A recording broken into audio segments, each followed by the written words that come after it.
2 Kings 9. The prophet Elisha summoned a man from the company of the prophets and said to him, "Tuck your cloak into your belt, take this flask of olive oil with you, and go to Ramoth-Gilead. When you get there, look for Jehu, son of Jehoshaphat, the son of Nimshi. Go to him, get him away from his companions, and take him into an inner room.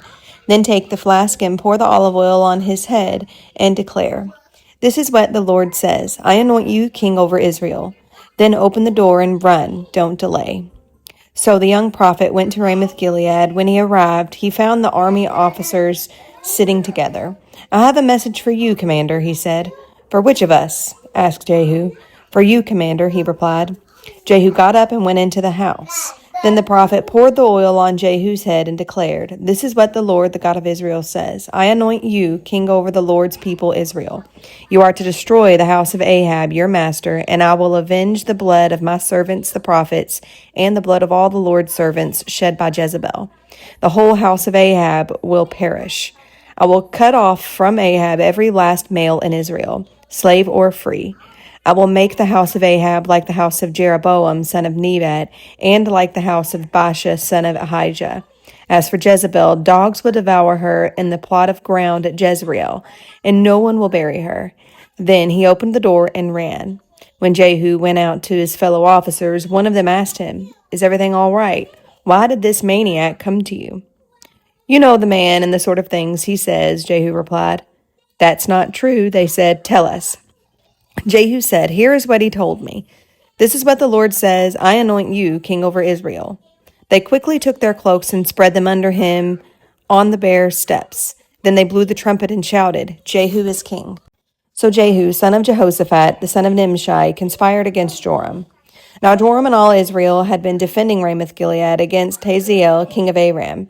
But King Joram had returned to Jezreel to recover from the wounds the Arameans had inflicted on him in the battle with Hazael, king of Aram.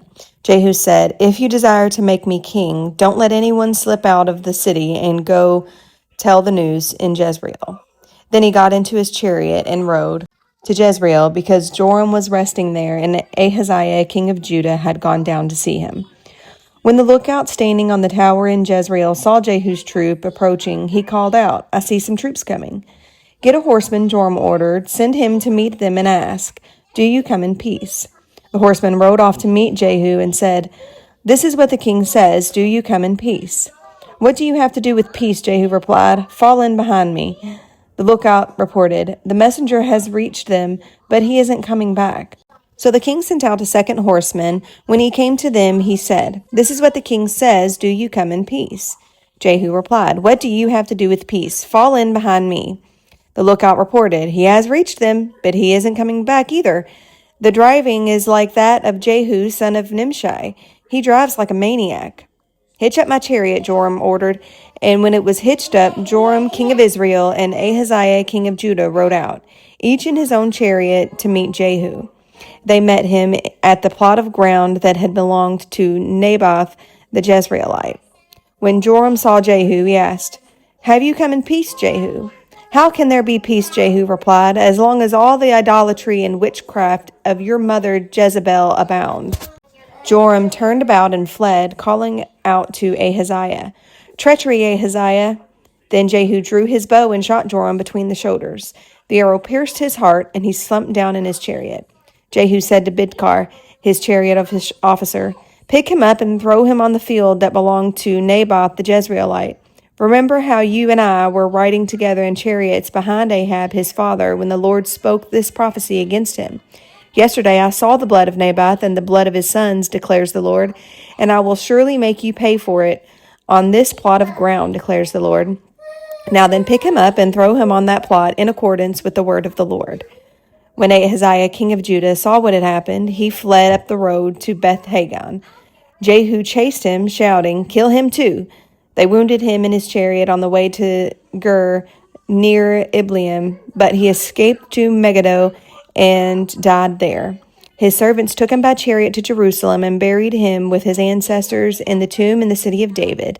In the 11th year of Joram, son of Ahab, Ahaziah had become king of Judah. Then Jehu went to Jezreel. When Jezebel heard about it, she put on eye makeup, arranged her hair, and looked out the window.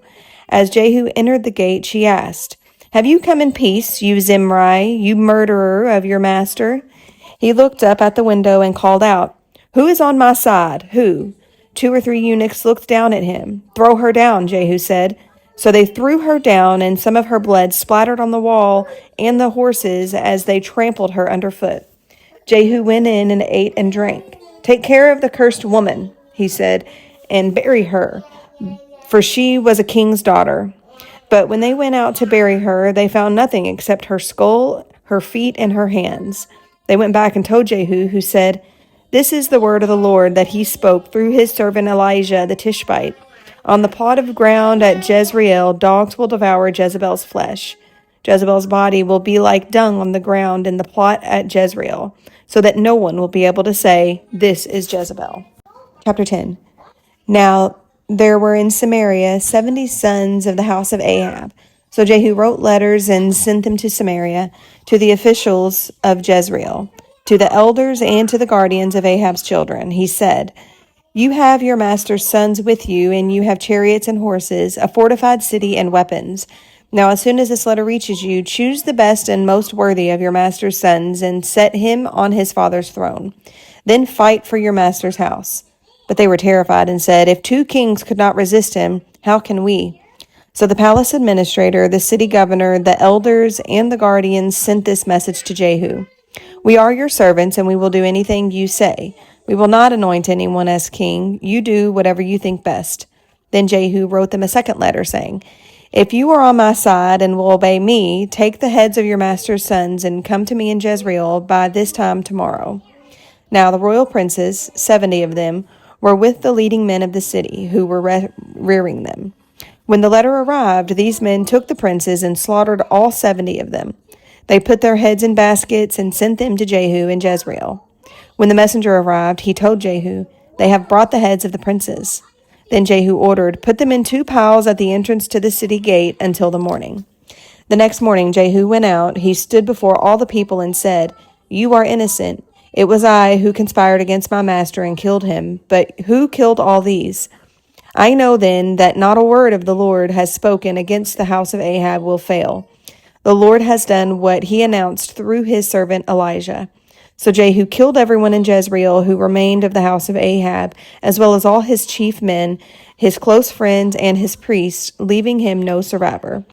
Jehu then set out and went toward Samaria. At Beth-eked of the shepherds, he met some relatives of Ahaziah, king of Judah, and asked, "Who are you?" They said, "We are relatives of Ahaziah, and we have come down to greet the families of the king and of the queen mother." "Take them alive," he ordered. So they took them alive and slaughtered them by the wall of Beth-eked. 42 of them, he left no survivors. After he left there, he came upon Jehonadab, son of Rechab, who was on his way to meet him. Jehu greeted him and said, "Are you in accord with me as I am with you?" "I am," Jehonadab answered. "If so," said Jehu, "give me your hand." So he did, and Jehu helped him into the chariot. Jehu said, "Come with me and see my zeal for the Lord." Then he had him ride along in his chariot. When Jehu came to Samaria, he killed all who were left there of Ahab's family. He destroyed them according to the word of the Lord spoken to Elijah. Then Jehu brought all the people together and said to them, "Ahab served Baal a little, Jehu will serve him much. Now summon all the prophets of Baal, all his servants, and all his priests. See that no one is missing, because I am going to hold a great sacrifice for Baal. Anyone who fails to come will no longer live." But Jehu was acting deceptively in order to destroy the servants of Baal. Jehu said, "Call an assembly in honor of Baal." So they proclaimed it. Then he sent word throughout Israel, and all the servants of Baal came. Not one stayed away. They crowded into the temple of Baal until it was full from one end to the other. And Jehu said to the keeper of the wardrobe, "Bring robes for all the servants of Baal." So he brought out robes for them. Then Jehu and Jehonadab, son of Rechab, went into the temple of Baal. Jehu said to the servants of Baal, "Look around and see that no one who serves the Lord is here with you, only servants of Baal." So they went in to make sacrifices and burn offerings.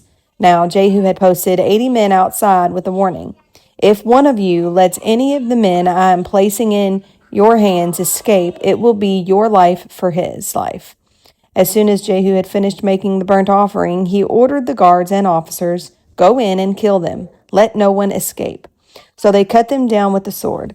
The guards and officers threw the bodies out and entered into the inner shrine of the temple of Baal. They brought the sacred stone out of the temple of Baal and burned it. They demolished the sacred stone of Baal and tore down the temple of Baal, and people have used that for a latrine to this day.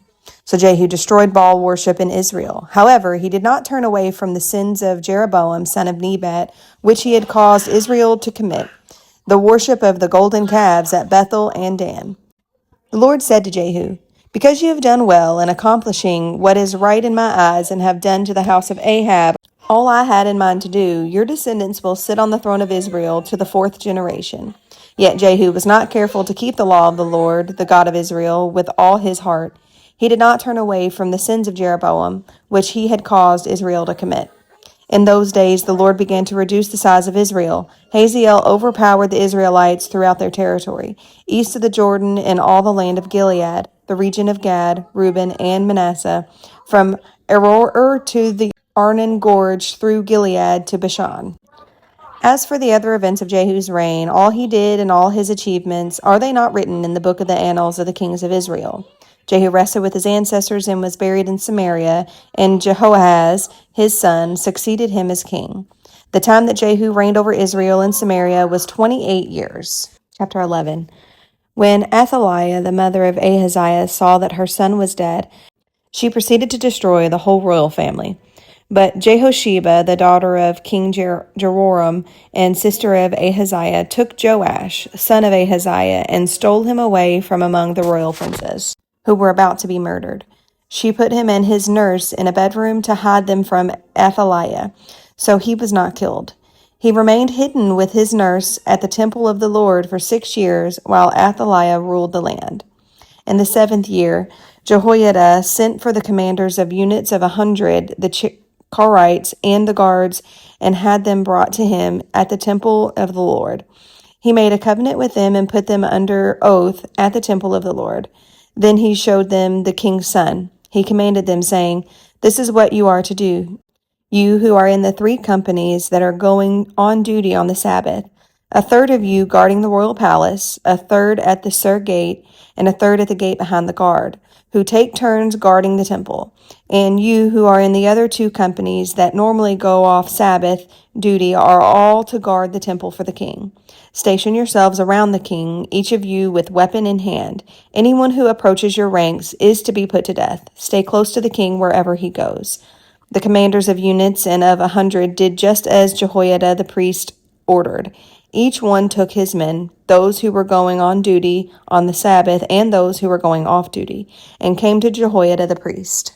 Then he gave the commanders the spears and shields that had belonged to King David, and that were in the temple of the Lord. The guards, each with weapons in hand, stationed themselves around the king, near the altar and the temple, from the south side to the north side of the temple. Jehoiada brought out the king's son and put the crown on him. He presented him with a copy of the covenant and proclaimed him king. They anointed him, and the people clapped their hands and shouted, "Long live the king." When Athaliah heard the noise made by the guards and the people, she went to the people at the temple of the Lord. She looked, and there was the king, standing by the pillar, as the custom was. The officers and the trumpeters were beside the king.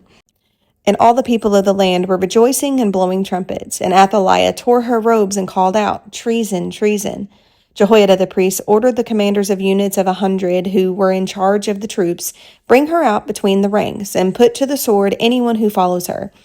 For the priest had said, "She must not be put to death in the temple of the Lord." So they seized her as she reached that place where the horses enter the palace guards, and there she was put to death. Jehoiada then made a covenant between the Lord and the king and people that they would be the Lord's people. He also made a covenant between the king and the people. All the people of the land went to the temple of Baal and tore it down. They smashed the altars and idols to pieces and killed Mattan the priest of Baal in front of the altars. Then Jehoiada the priest posted guards at the temple of the Lord. He took with him the commanders of hundreds, the Karites, the guards, and all the people of the land, and together they brought the king down from the temple of the Lord and went to the palace, entering by the way of the gate of the guards. The king then took his place on the royal throne. All the people of the land rejoiced, and the city was calm, because Athaliah had been slain with the sword at the palace. Joash was 7 years old when he began to reign.